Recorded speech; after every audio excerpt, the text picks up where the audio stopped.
पाकिस्तान की खुशहाली और सही मानों में एक जमहूरी रियासत बनाने के लिए जरूरी है कि हम हर तरह की मसलियत छोड़कर अपनी तारीख पर नजर डालें और बेबाक फैसले करें। और आज नहीं करेंगे तो फिर कब करेंगे? मैं मौलाना फजल रहमान साहब की सोच से पूरी तरह मुत्तफिक हूं कि हमें रस्मी और रवायती तरीकों से हटकर इस कॉन्फ्रेंस को बामकसद बनाना होगा, वरना कौम को बहुत मायूसी होगी। और जो अभी ट्रेंड जनाब आसिफ अली जरदारी साहब ने सेट किया है, इसी को आगे लेके चलना है।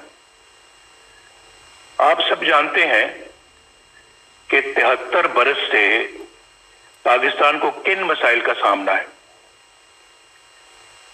इन मसाइल की बुनियादी वजह सिर्फ और सिर्फ एक है,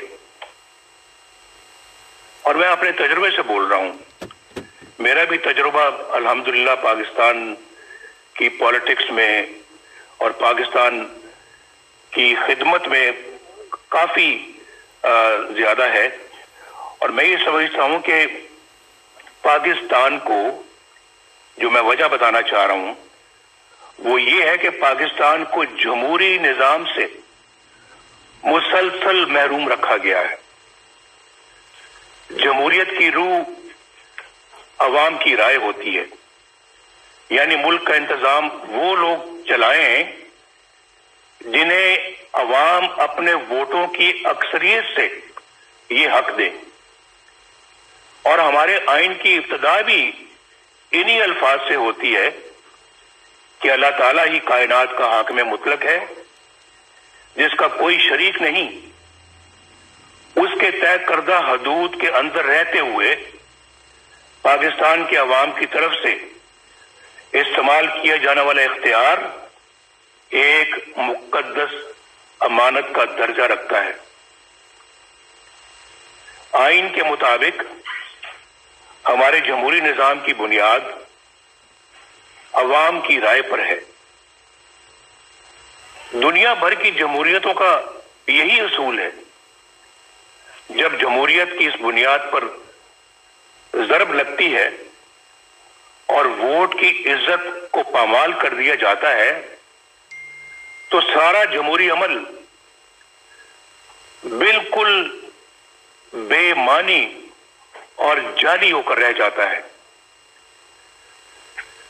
जब अवाम के मुकद्दस अमानत में खयानत की जाती है और इंतखाबी अमल से पहले ये तय कर दिया जाता है कि किसको जिताना है और किसको हरवाना है,